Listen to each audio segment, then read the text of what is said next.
Okay. All right. So we began picking this section with finding God.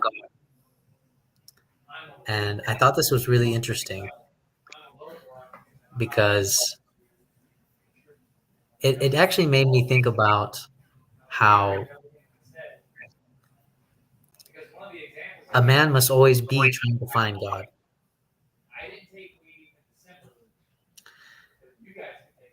And that all these categories, um, Thomas, I think you're the, yeah.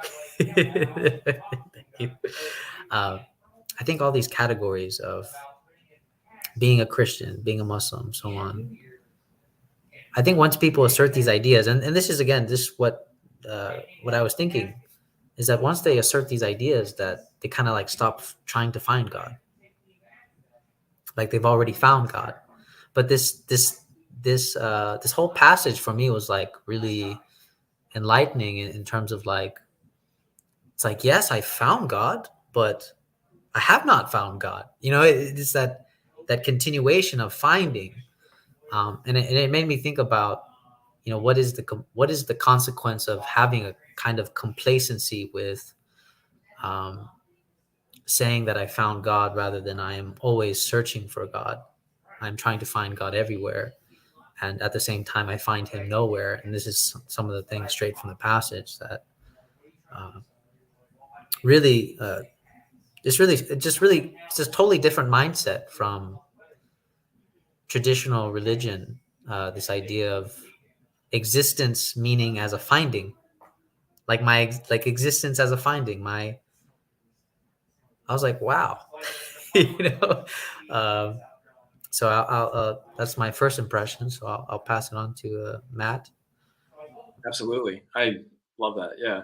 Um, yeah, for me, I think I mentioned it before they hopped on.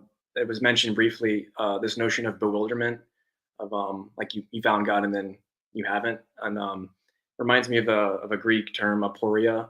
I think that shows up in Plato's dialogues or whatever. But it's like a good thing, right? It's I think it translates to being bewildered or confused, confounding, but it's not a negative state of mind. It's a positive one, right? And then on top of that, I guess like Islam seems to be, or the Abrahamic religions as a whole seem to be sort of like rigid, and you either have it or you don't.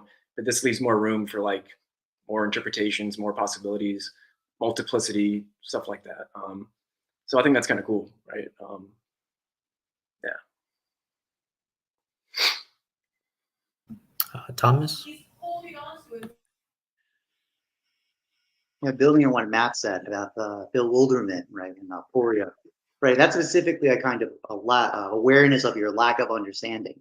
You thought you had understanding and certainty, and then you enter into a state of lack. And that came up with a note about this is from the text of the incapacity to attain comprehension. Comprehension is self-comprehension, which then immediately made me think of a note. I remember I thought it was I was rereading the Ethics. It got brought up there, but then apparently it's also in the Metaphysics in Aristotle, where he talks about the activity of thought is life itself. So it's one of his argument of why the God is a basically pure intellect that's thinking on itself, self-reflection. So that caught my mind. And even that thing about the bewilderment. This is an interesting note because that's from, I remember I played this talk about many times. One point he did talk about it was in Republic with the allegory of the cave.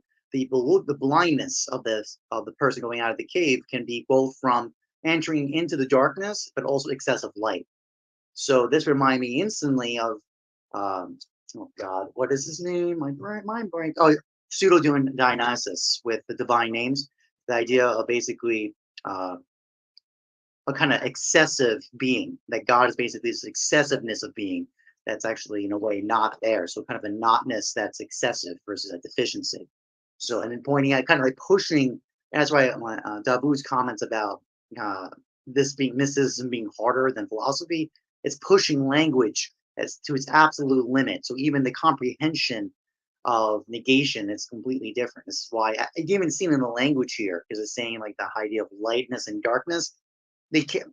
binaries are not going to work here. There's something more fundamental that our binary dialectical thought is not going to pull off here. You actually notice in the text, the summary text is saying that uses light, darkness, and radiance. So they have to use a third term to describe phenomenons that our language are not allowing us to talk about.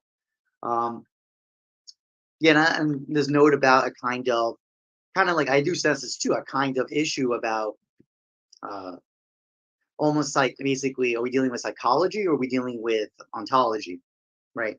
And that's a good example. That's basically the basic problem we have in modern philosophy. So we compress everything down to psychology, if basically individuals. There's no outside reality. There's just our minds.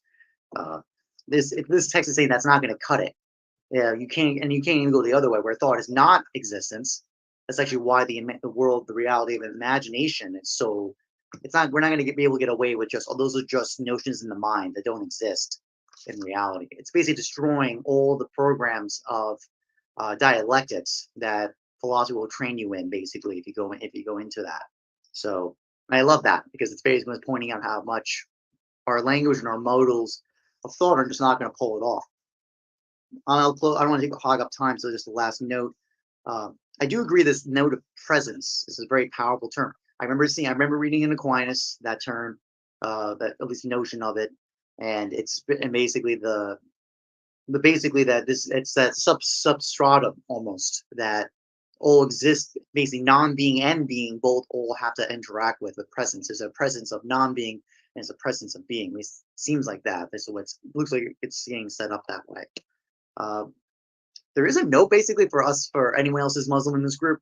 There's note about the domains that God's presence can exist in, right? There's God himself, the spirit, image, corporeal, then perfect man just kind of thrown in there. I'm like, oh, that's an interesting move. I'm already in my note thinking where this is going to go down the road. Anyways, that's there's also a fun note, by the way, of like basically a hierarchy of being, kind of the chain of being argument being made in here. I know that from Aquinas. That's I think it's the third mode of knowing God, proving God, in the 5 ways. I think it's the third, I believe. Basically by degree of being, we know basically prove God. Anyways, great read so far. I'm enjoying this, and I yield. Yeah, I also really enjoyed both the material and the fact that we had only 6 pages to read, which was very easy and slow and nice. What stood out to me was more than anything else this statements that finding God can be synonymous with being. So it is in that sense not psychological, not even epistemological. Finding God is in some sense synonymous with being God, because that axiom of only God can know God. Only a divine attribute can understand itself. So to the extent, of course, that the discussion of intensity and multiplicity of beings should kind of guide this discussion. I really also I like what Thomas said about language. I have to remind myself again and again as I'm reading that this is a use of language that is my cat. He's also having a solo party. It's a use of language that is, in principle, fundamentally going to be inadequate. So when we grasp concepts, we have to immediately start letting go of the concepts that are helping us to understand, get a glimpse of something, and at that very moment, we have to let go of it. Unlike other more ordinary ways of using language, where we can just get a grasp and continue working with that concept. But here it is kind of like a back and forth. It has to be very gentle, never too firm. The grasp should never become too firm. We should never buy into any of the single statements too firmly. From the very first page, I wanted to take this note. I like the metaphor of the friends of God, Awliya. The second column on the right side, the mental concept. So he says his main concern is not with the mental concept of being, but with the experience of God's being, the tasting. And in brackets, the Arabic word is zoq, My Arabic is not very good, but there's overlap between Arabic and Persian. Zoq means enthusiasm. We can translate it as the enthusiasm of being. So it's the kind of excitement. It's not a mental, purely abstract operation. It is a taste is good, but also I think the excitement or enthusiasm would also work there. And bewilderment, that also really stood out. That I would like to keep thinking about that. What else? And the parts that I've been really for years been thinking about and puzzling over is the whole discussion of attributes and names.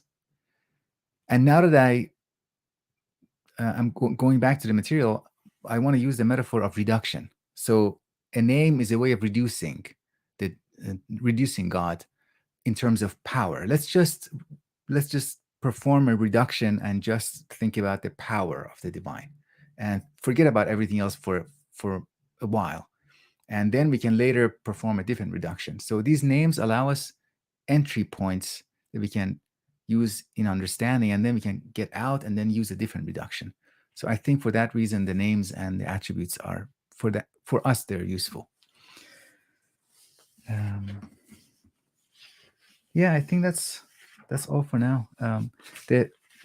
One last thing that I want to understand this better: the presence and absence, the interplay between presence and absence. This is something that phenomenology helps me understand, that we cannot experience a pure presence. When I'm looking at an apple, if that apple is present to me, then necessarily the back of the apple is absent. Most of the apple is actually absent to me. It's only one profile. It's only one perspective that I can see. The inside of the apple, I cannot see. The back of the apple, I cannot see.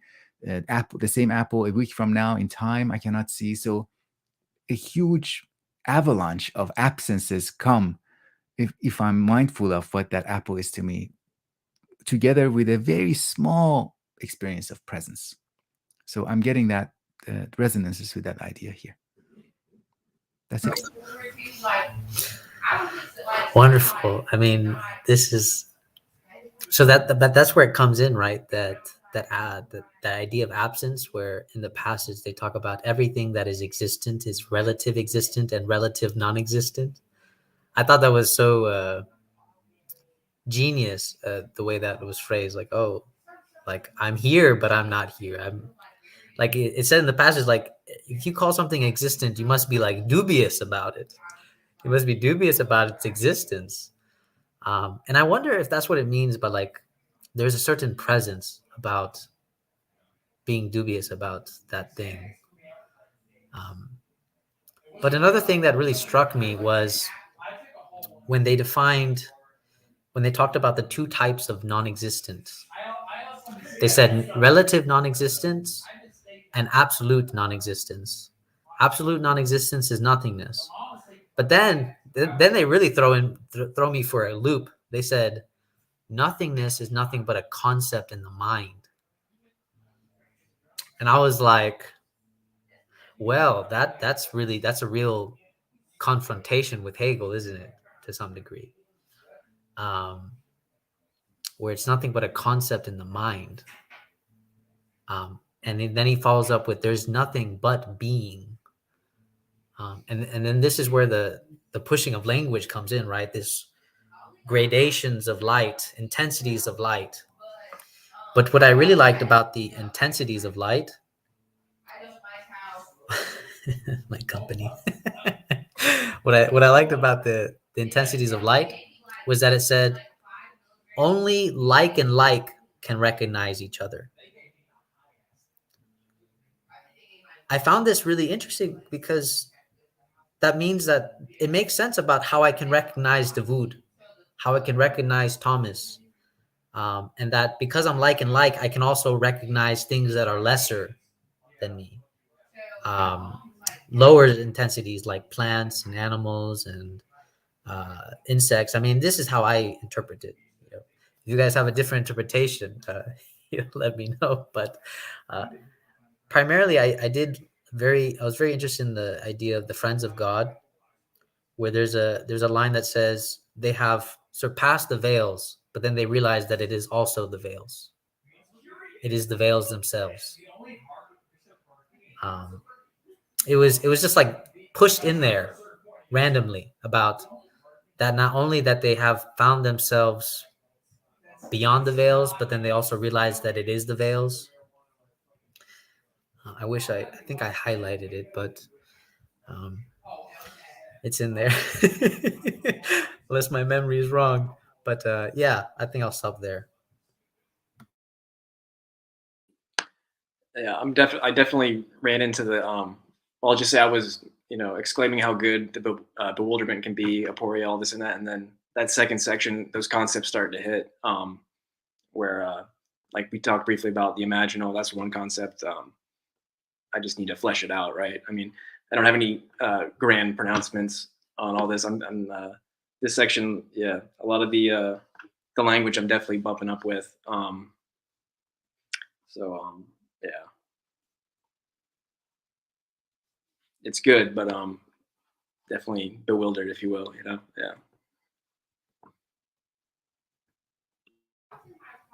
Yeah. Thomas? Yeah, just taking on what Dawood said about uh, names in particular. Well, two things. One is the tasting. I'm immediately of I believe is a Quranic line about the taste, basically means taste death, right? So this is a kind of acknowledgement of experience. It's a different mode of knowing. I think Amber will be always talking about that too. Specifically, one specific reference about like basically telling a young boy about sex versus actually experiencing sex.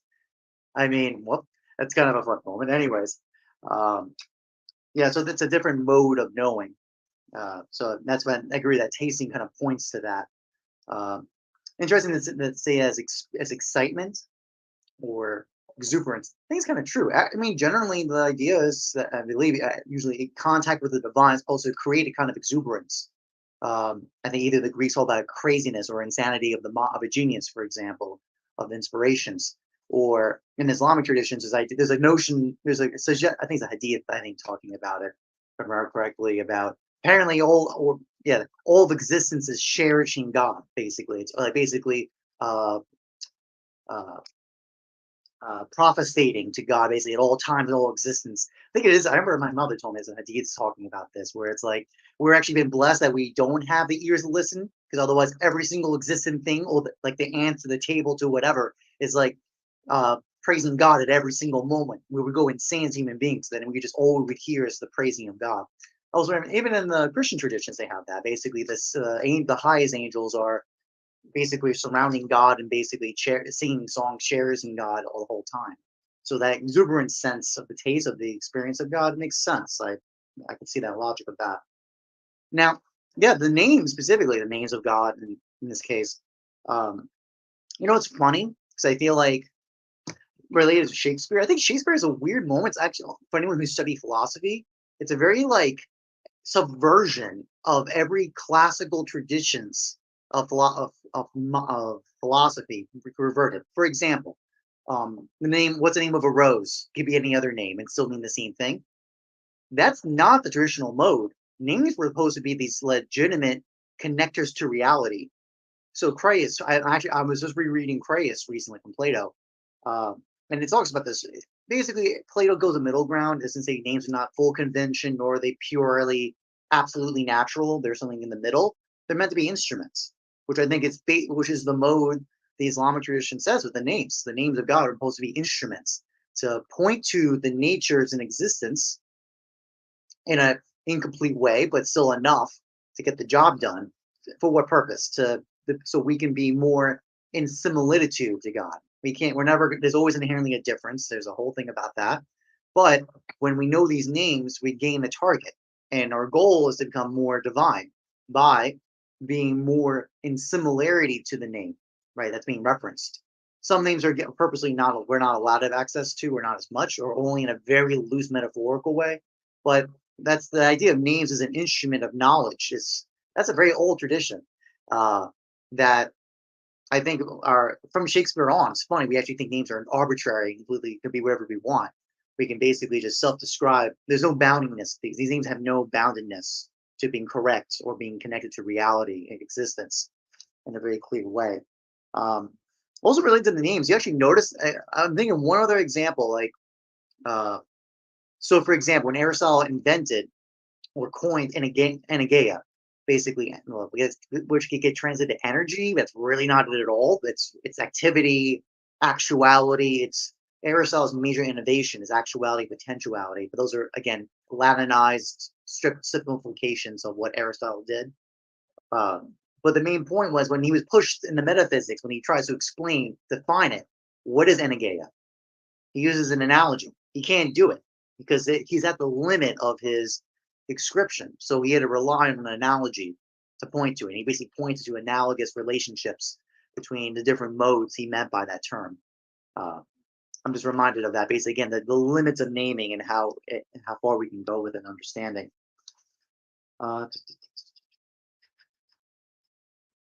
Yeah, it's all that's oh, what Javier just said before. Yeah, that also leads to another note, right? Because I mean, Javi, I jumped on your live stream. Like I saw that I happened to be in the area online when I saw that the right the oneness one in being issue. Like William of Ockham, basically, when I remember I read that and I'm reading Ockham 2 right now, and he just comes in, just smacks it. He's basically one of the not the originators of nominalism, existed before him, but he's a very big pusher on it, which destroys universals as existent things that really exist. And he goes to a social extreme level where up to again, like kind of like how Shakespeare did this complete inversion of the classical mode of thought. Occam did exactly the same with one. But up until this text is talking about it, everything that from Plato and Parmenides, oneness and being are like supposed to be they're basically almost synonymous terms. Occam basically comes and does no oneness is a passion onto being. Oneness is a distinctness. It's a kind of divorce. It's kind of a separation. It's so good. Anyway, so I just had a note about that. So like when we see this kind of like challenging of nothingness, that's what's so funny. So Occam is saying oneness is a notion in the mind, like oneness is that's the passion, or intellect acts onto a being to act onto it to cause one, be defined with us. This text is saying no, nothingness is the act of the mind onto things. It's a fun move, man. We'll see what happens. And this is some good old fashioned dialectic tensions right here. It's fun. It's fun times. And I'll stop with that. Yeah, that's definitely fun times. I want to go back a little bit because I really want to share with you something, a set of concepts that I really like, and I think it's nice to put this on the table as we are proceeding with our discussion of this book. Every system of thought or every system of belief or ideology or whatever, Christianity, Islam, Buddhism, with respect to them, we can define a good subject that a person. So imagine that if I, like Thomas said, if I'm a good Muslim or a bad Muslim. If I'm a good Muslim, I am a good subject of Islam. If I'm a good Christian, I'm a good subject for Christianity. So we can define or think about a good subject. But in addition to the good subject, we can also think about a bad subject. But there's a third option. And the third option is the indifferent subject. So these three concepts, I find it very helpful and very interesting to think with them. Why? I remember one of the earliest stories about Buddha when he comes back to society, comes back from his major events when he was enlightened. Along the way, the first person, according to one story, the first person that he meets is a man who is just walking in the jungle. And Buddha stops him and says, "Hey, wait." And the guy says, "What is it?" And he said, "I am enlightened." And the guy says, "Oh, okay, good for you." And then he walks away. And that, to me, that is a very nice example of the indifferent subject. And indifferent subjects are, to me, very helpful, a good model to kind of embody sometimes. And the place to embody them is in relation to names and attributes, I think. So every name, every attribute is a way of grasping, but after grasping or after understanding, after getting the impact of it, then being willing to become indifferent to it again, being able to let it go and step back and be the indifferent subject, as opposed to what? As opposed to just persisting and being a good subject all the way to the end, either good or bad. But I think the distance that is afforded by being a little bit indifferent, because again, I'm still talking about the first page when he says, to find God is to fall into bewilderment, not the bewilderment of being lost and unable to find one's way, but the bewilderment of finding and knowing God, and of not finding and not knowing Him at the same time. So it is a discovery, but also a discovery that I cannot. This is impossible. This thing that I found, at the same time I didn't find it, and to be indifferent, to be able to be indifferent enough to the act of finding, to recognize that I didn't find it, to say, oh, okay, I guess I found something, fine. I didn't gain anything. I mean, I can't be too proud of the discovery. And I think it is that kind of, for me, it's that kind of indifference that allows us to see those five presences. To me, that's also puzzling, as you said, Thomas. The five presences, the fifth being the perfect human being. I think these are instances where we can say, okay, there's a presence here, but I can move on and find the presence in another one of those five ways. So being able to not stop, not get fixated on any one of those five ways of divine presence, being able to detect one of them, recognize what it is, recognize it as what it is, and recognizing oneself in relation to it, and then moving on to the next. And to me, this is reading this text is I'm taking this opportunity to exercise, to practice looking at you, my conversation partners. Every moment that I can remember, I can say, okay, I'm seeing the divine in my conversation partners here. I'm looking at the divine here. The divine is here, not only in the four of us, but also in the space between us. And this is in this moment, this is our access. This is one of the ways we can get attuned with that presence. So kind of practicing being attuned. Anyways, it wasn't very organized, but yeah. You're good. You're good, Dawood. No, that's wonderful, because it goes back to that same maxim, right? We can't forget that maxim of text where it says only God can know God. So it's like if somebody were to say, oh, I'm enlightened, I know everything, right? Instantly, I have to disregard them, because I'm like, then you don't know enlightenment. You don't know enlightenment then. I think one of my favorite, what is it? I forgot his name, but he's often a very criticized philosopher, but he actually said that if you claim enlightenment, it's actually a trick of your lower ego. It's your lower ego tricking you into saying that you are an enlightened being. But what's interesting is that sometimes we can embody the contradiction. And some of the Sufis did this, and they got killed for it. And to give an example, one of them, I forgot his name. Maybe Thomas can help me. But one of them said, I am God. Right? He said, I am God.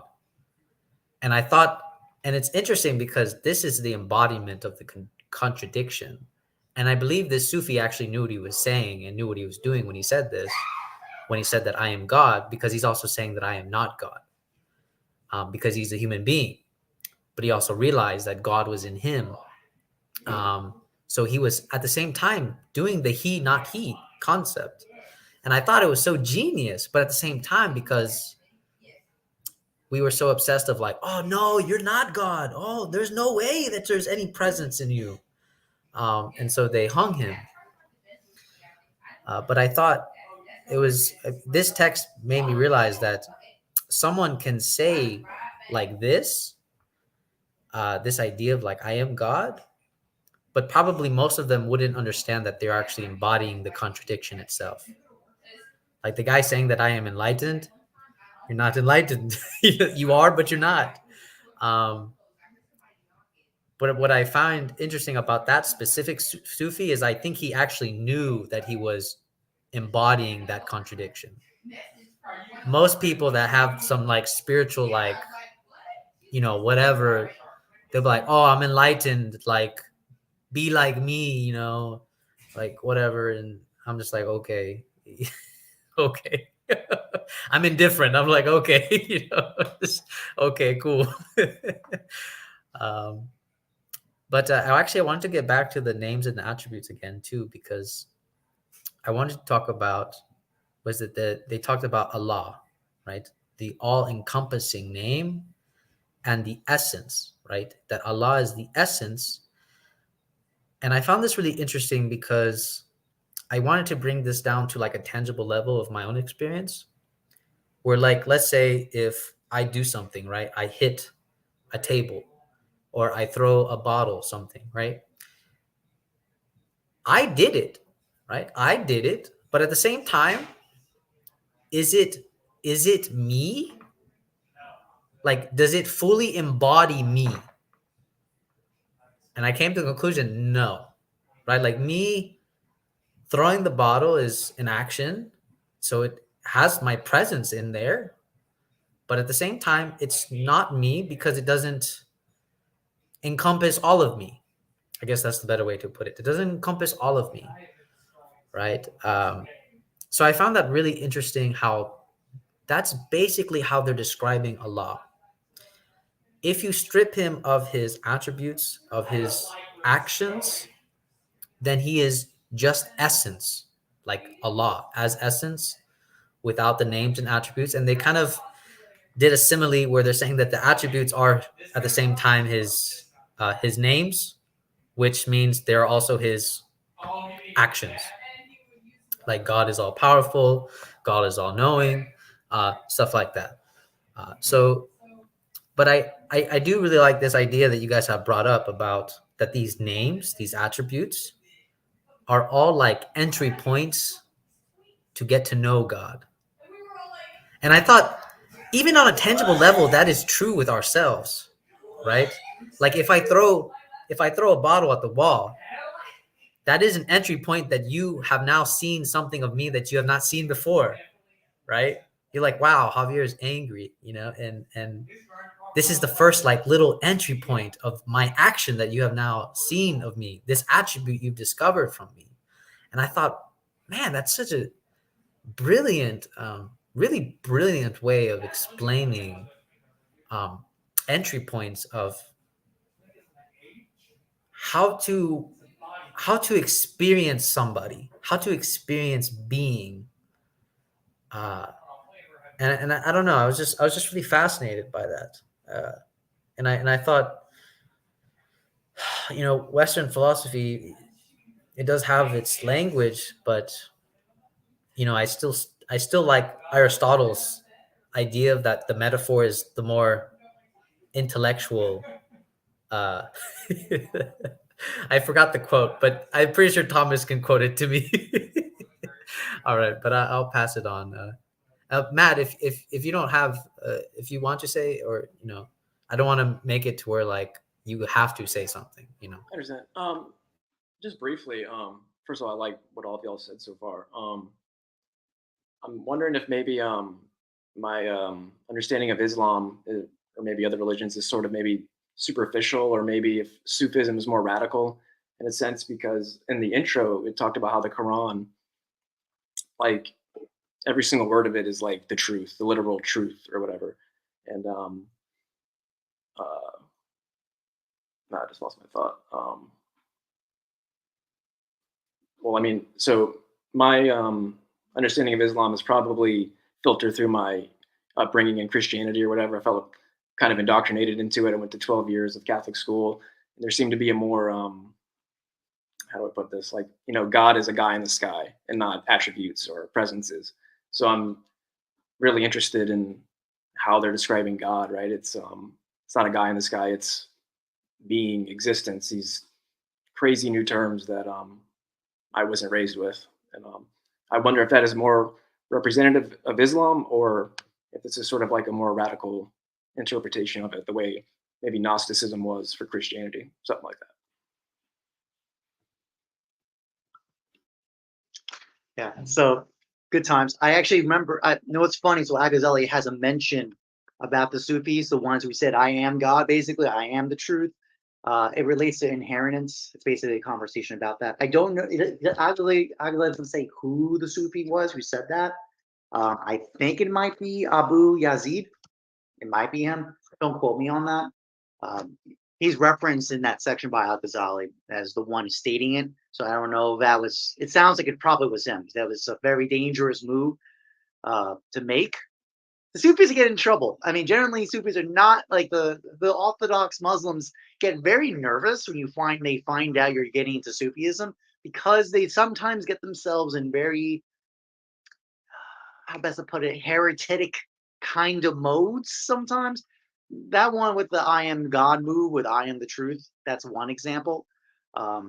Axel actually in the text says that was an example of exuberance. Like, he got excited and he just went for it. He meant Thomas, you're metaphorically. cutting off. What's up? Yeah, you've been cutting off for a little while, so Oh, weird. Okay. What was the last thing you heard? uh, Am I still cutting I, off? I heard the Sufis getting they get can get kind of caught in some heretical situations. That's the last thing. Okay. Am I still tripping? Am I good now? It seems like you're good now. Okay. Thanks for letting me know. Oh no, I was just saying that, like, I'll just get to the point where one of the other famous examples of Sufis getting themselves in trouble with the Orthodox Islamic communities or traditions is when they say, "Oh no, Shaitan, or basically Lucifer, was the most devout because he refused to bend the knee to Adam, because he would only proselytize the God." I mean, that's the kind of nonsense that just gets Sufis in big trouble when they play games like that. Anyways, no, and actually, to be fair, I mean, actually, and by the way, like, Matt, to be fair, let's actually I mean, as someone who studied Islam, who's a Muslim, and but also I have a very deep respect for Catholics, Catholicism. They do not. It's not a man in the sky, and in fact, Aquinas made it very clear. God is this basically the subsistence of being. It's like literally the foundation. It's something beyond. It's not a thing per se, and not, certainly not even close to a man in the sky. Uh, Basically, even the examples of the names given for God in Islam, uh, when we say that God has hearing or sight, it is nowhere meant to be an anthropomorphic meaning. It's always meant to be something beyond. I think even I was talking to my mother once about the end days, like when the end comes from an Islamic tradition, God's supposed to speak to us, right? And I'm like saying, I told her, I was like, Mom, let's be honest, it's not going to be like a voice, like it's not like God has vocal cords and is going to speak to us in the way we do human beings. It's going to be something completely different in an experience. Probably going to be pure intellect just blasting into us. Anyways, um, so the note actually about the Quran in particular, actually, let's step back. The first things first, like I saw the note about, again, another example of the difference of modes of thought is this whole discussion of, oh, we can look at existence, at the effects, and derive the cause. I mean, that's a very old school tradition, right? We look at the effects of things and we can reason the causes. That's generally not. We can still do it now, but generally not. We always in modern epistemology wants the causes. We don't want the effects. Some of that makes sense because you can be compounding factors, a bunch of other stuff. But I always find that noted that traditionally we reason from effects to causes. Like that's a long tradition when it comes to, especially in theological accounts, like what we worked.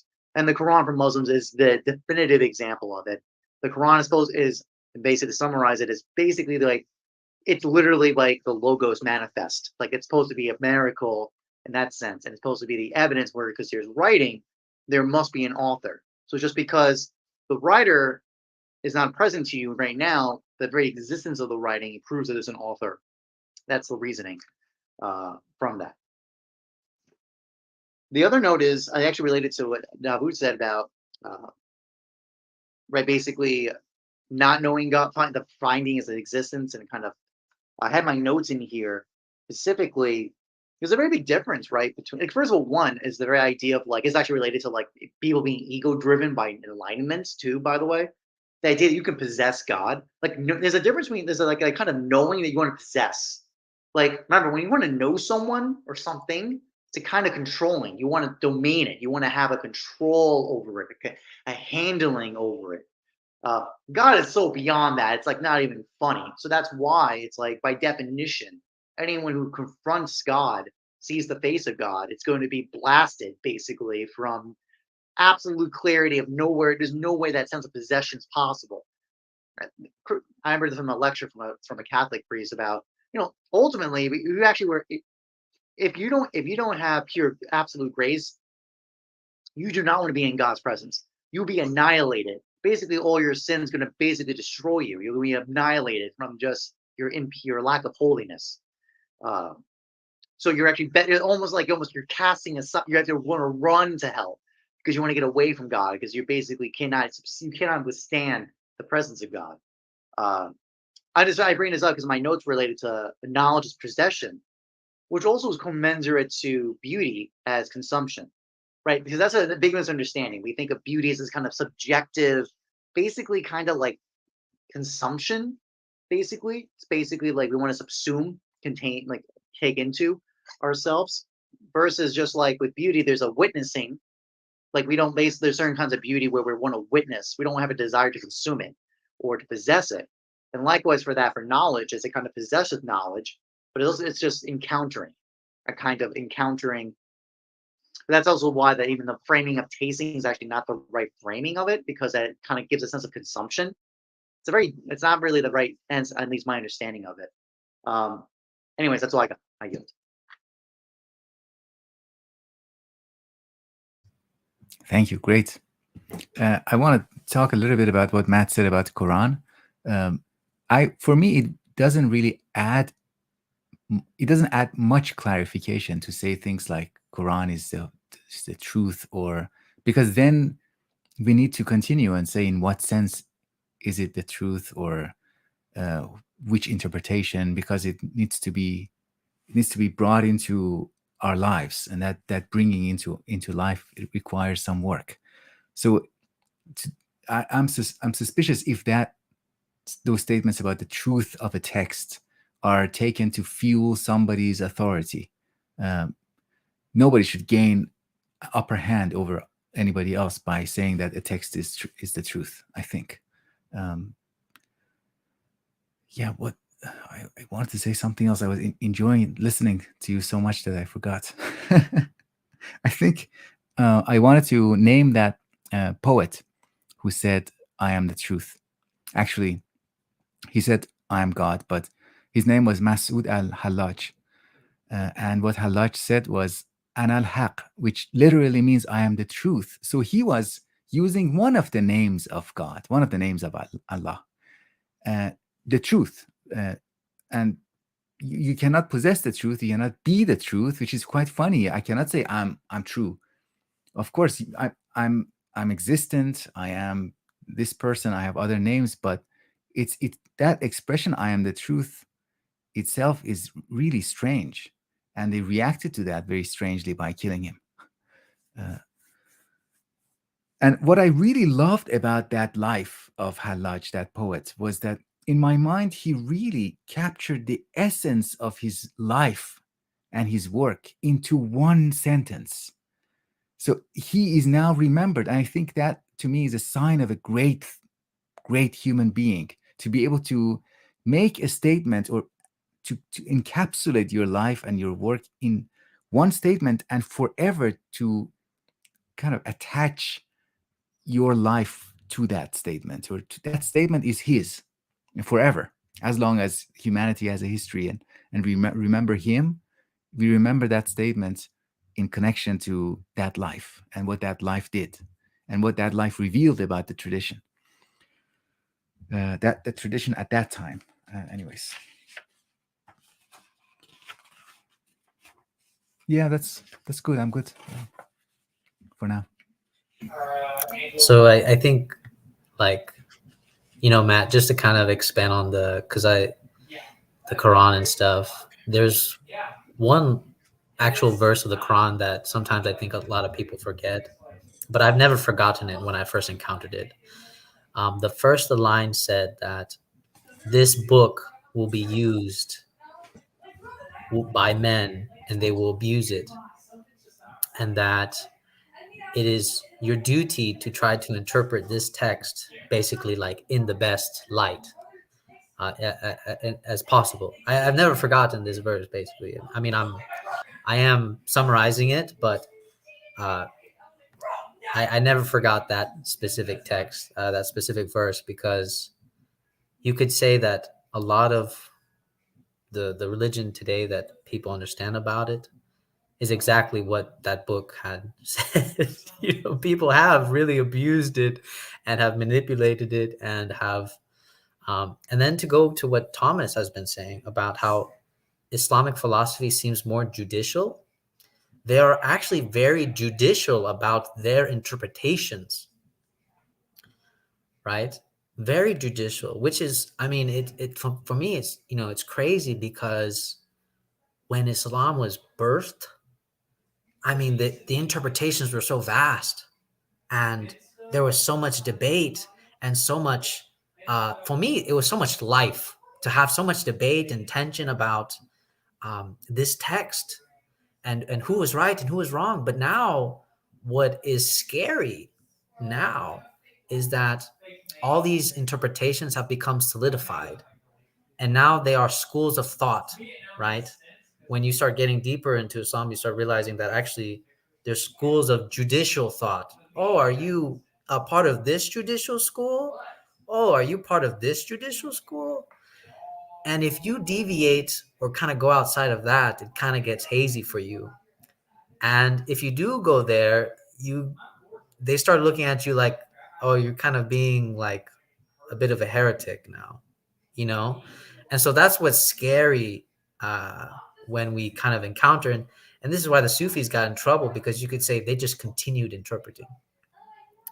I think one Sufi said that the Quran is so rich that every word has 1,000-fold meanings, 1,000-fold interpretations, right? So to say that the Quran is truth, I mean, it depends. How are we interpreting truth?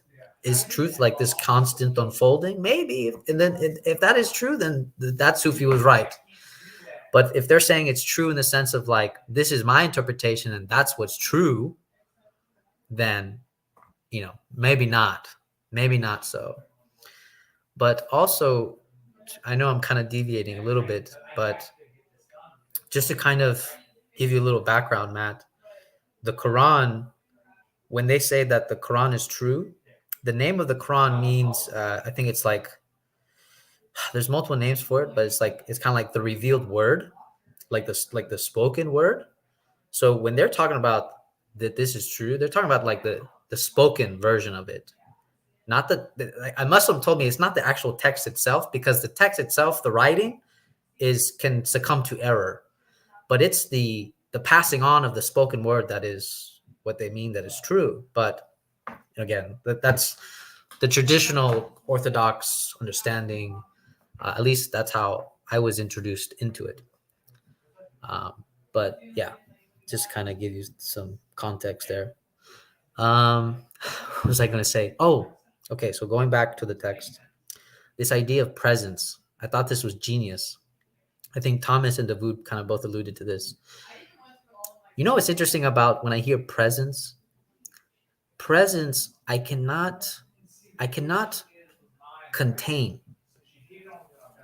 I cannot possess like a presence. I mean, I have a presence. You know what I mean? Like I have a presence, but like when I walk into a room, it's really weird to say, but like I don't actually like possess my presence. Everybody will have like this certain interaction with my presence, and they will say that this is Javier, you know. So it's like I don't own my presence in such a way that I can prevent it from being interpreted in the manifold ways that it can be interpreted. That's what I'm trying to say. But also, it's interesting because when we like come here into Zoom and present ourselves, it's funny because like we think about controlling a human being, but to control somebody's like being there, that as a presence, that's something that is so like escapable from me. You know, even if like you're in a silent room with somebody, this idea of presence is something that I can't even stop. I can't control. Um, I almost want to say presence sometimes reminds me of my own helplessness as a human being. That when I encounter any presence of anything, of emotions, of things that I would like to push in a domain, it always like escapes me. It's like a fragrance, you know, this presence.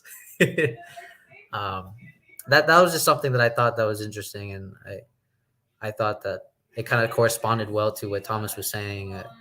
But you know, we can't really. We would like to stuff it into like a domain and possess it and so on, but I thought the idea of presence was something that kind of was the antithesis of being able to hold it, and it feeds again to this idea of finding and searching as existence. So I will pass it on now.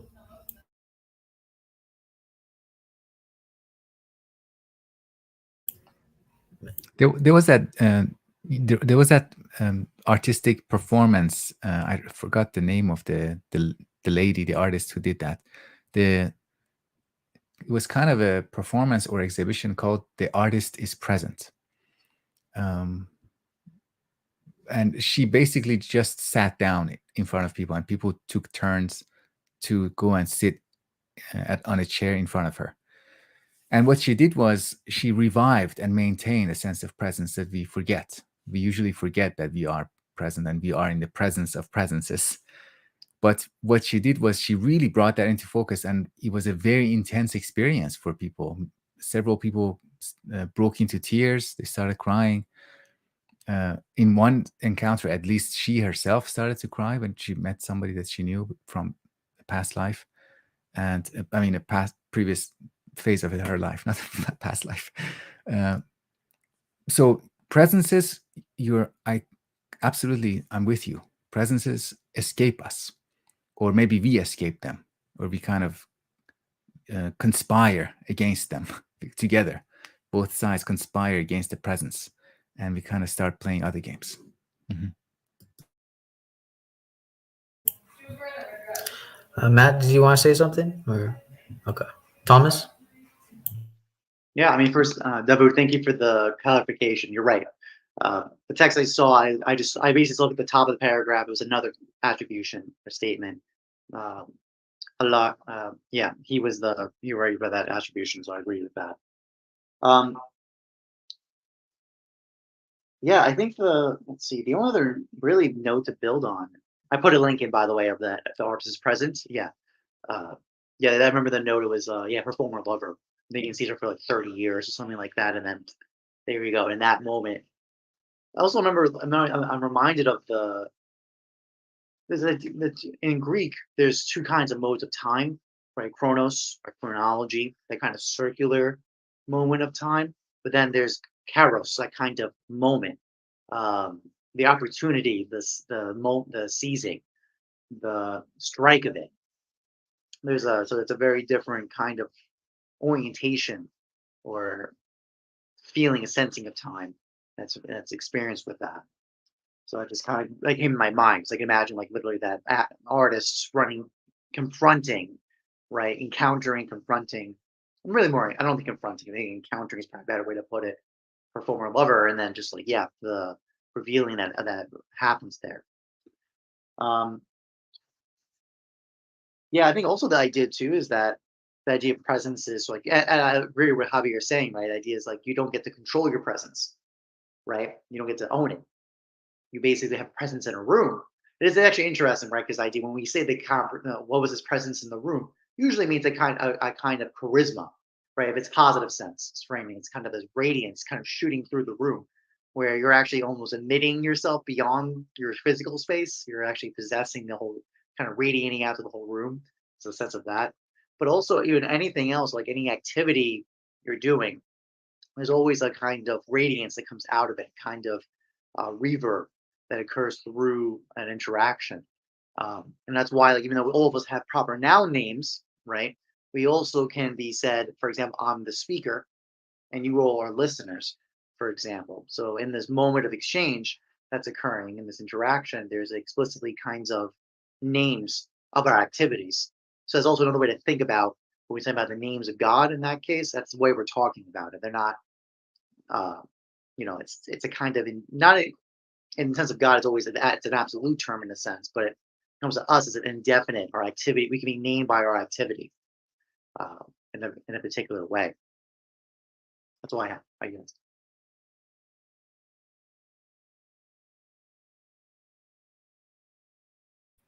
I also wanted to say that inspired by this group, and thanks to Javier, I decided to go through the Quran as we are doing this reading group in English for the first time. I'm reading it in English. I used to do kind of mindless reading in Arabic without really understanding all the concepts, and sometimes the translation in Persian. But now I'm going to read it in English. I think the translation is good. It's good to read something in translation because kind of make it fresh, make it new for yourself. It's like I'm reading something for the first time.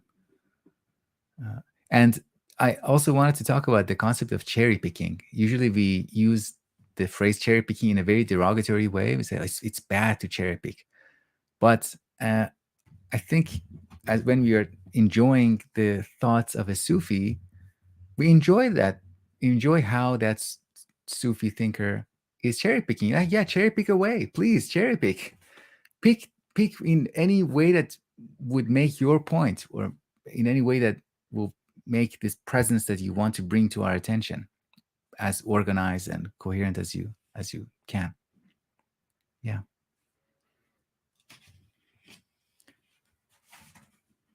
All right. I feel like I think an hour is good, and I think for 6 pages that was a pretty Sure. rich rich discussion for everything that we touched upon. I really like where we went for everything. This presences, names, attributes, and Matt. I really like that you're here because I didn't realize that. I mean, because I'm adjusted to like Islamic culture in some fashion, and so is Thomas, and so is Dawood. But I didn't expect. I didn't think about that somebody might actually be really struggling with like the verbiage and the concepts, and then kind of encountering this tension between what he was kind of told and what he's been taught. Um, and there's like this collision going on, and I see that now with you, Matt. And, I'm actually really happy that you're here because this, not a lot of people. I'll be honest, not a lot of people go into this line of thinking or this thought, and a lot of Muslims would say, "Oh, it's too dangerous to go there. It's too dangerous to go there." I remember I remember one Muslim said, "Don't read philosophy. You'll become a heretic right away." But to be honest, philosophy has probably made me be able to reinterpret the things that I read, to be able to reinterpret text for myself in a fashion that I feel was way more sincere than like an apologist. Way more sincere, because what I don't like about apologists is that they like to study the other's argument. And this is why I don't like Christian or Muslim debates at all. I don't like it. Because what's the first thing that we do, right? Like the Buddha talked about, cherry picking. Not only is it cherry picking, but when the argument goes back to the book itself, I'm just like, that's it. It's done. The discussion is over, because I've seen so many debates where, guess what happened, right? Someone goes, well, it's because you don't know the language. Okay. Okay. So I don't know the language. Okay. All right. Well, then you don't know the history. Okay. Okay. And it goes in this circle. Keeps going in the loop, and it goes in the loop. And I guess my main beef is that if you want to have a fruitful discussion, you cannot allude to something that takes away from the other person. right? You cannot, uh, you cannot, you cannot take away from the other person. Meaning, you can't be like, oh well, you're reading this wrong, right? You misunderstanding, or something like that. Or let's look to the text, and sort of cherry pick this apart and so on. It's more like sometimes discussions for me has to be like, let's think about this. What is the golden thread that we can find? Because I think it's very easy when people debate to make distinctions and then just keep going to those distinctions. Like I did that video with I did that video with about Jesus being sacrificed. That's a big topic. That's a hot topic. That's a hot topic, man. Jesus being sacrificed on the cross. That's a hot topic between Muslims and Christians. That's a super hot topic. But what I did was I tried to find a golden thread. Now, me finding this golden thread is probably enough to get hung as a Sufi. It's probably enough, you know? Like they're like, oh, that's it. He's done. He's finished. He's a heretic. I don't want to listen to this. But it shows us something that I always ask myself, and I know I'm going a bit of a tangent here, is that sometimes if we do love truth, I have to ask myself, is it because I love Islam or do I love truth? And sometimes it's possible that those things don't always correspond. And that is what's really scary. But but I think if we are sincere about religion or anything, we must always be going in and out of the cave. So I would say that there's very, like I think now, if I wanted to be Christian, I would come back a stronger Christian. If I wanted to, because I've experienced being out of it, and then now I can go back into it. And I think it's very good to have this experience of going in and out of this idea of like, no, I would say if we want to embrace the text like this. Yes, I'm Christian, but I am not Christian. Yes, I am Muslim, but I am not Muslim. Because then it allows yourself to always be searching in your religion, in your endeavor towards God. I want to add to that. Think about a religion like Scientology. One of the characteristics of Scientology is that you can go in and out. If you go in, then you have to, I don't know, sign some forms or make some pledges. And going out is a headache. You're going to pay a heavy cost every time you decide to leave or go back. But I think more mature religions, anybody can walk into a church, as far as I know, or anybody can walk into a mosque. These mature religions are able to have guests. And you don't have to. I think the more a religion is, or a religious mindset, the more mature it is, the more it can let go of this attachment and identity. And it becomes more about religion is here to help us evolve and develop and become wise. That's the project. The project is about humans. The project is not about Islam. The project is about us. And in that sense, the different religions have that in common, despite their disagreements over detail. And so I'm also really grateful and happy that Matt is here, because it shows that the group is robust. The group can have different. I mean, I don't know if I'm a Muslim or not. I was, and then I've been an atheist for many years, but now I realize that I am more of a Muslim than I was ready to admit, because I grew up in that atmosphere. So I'm coming to terms with it as an atheist, and then going in and out, and being able to do that is also good. Yeah. I'll leave last minute comments since we did it. Go ahead, Tom. No, I mean, just to build on, I mean, it's funny, right? Because, yeah, the idea basically is that, don't turn your intellect on, because you're going to start questioning and doubting, and that's going to send you down a drift. It's funny. I always think the other side of the equation is basically the mode where philosophy is supposed to be preparation for death. It's kind of a stoic mode. But ultimately, right, that's why it's like ultimately all of this. Here's one thing I would contest a little bit to say that religion's about us. It's not. Technically, it's about what we need, what our debt is to God. It's for us. Like it is for us in the sense that we have a debt to pay, and we also have an end coming our way that, quite frankly, none of us can ever really confront. Truly, uh, we're going to be walking into it unwelcomed. I think anyone's being honest about themselves about the reality of their death is going to acknowledge that. Uh, then there are people in the world who deny that. We think death is a disease and we need to eradicate it, and they're going to try to live forever. Transhumanism, things like that. So even I think the preambles, I think ultimately we're entering into a very weird mode. Not, I don't want to say weird in that original sense of like basically divine. Weird was meant to be in confrontation with the divine. That's what it meant originally. Quite the opposite, actually. I think there's a completely different paradigm occurring, and I think it's important. We need to arm our. We actually do need our intellects to arm ourselves because we need to know what's going on. And the problem is, it's very easy to be led astray. Quite frankly, just confusion and misunderstanding and living in ignorance is the norm, I would say. And the purpose of faith is something that it very much is like a fire that needs to be lit up and reinforced. I think that's just human nature. And ideally, the whole point is the path of the Sufis, or anyone who's. By the way, Al Ghazali was a great revival. He said Al Ghazali is a Sufi who is said to be the great reviver of Islam because he united the judicial kind of mode we make of Islam now and the traditions of the Sufis.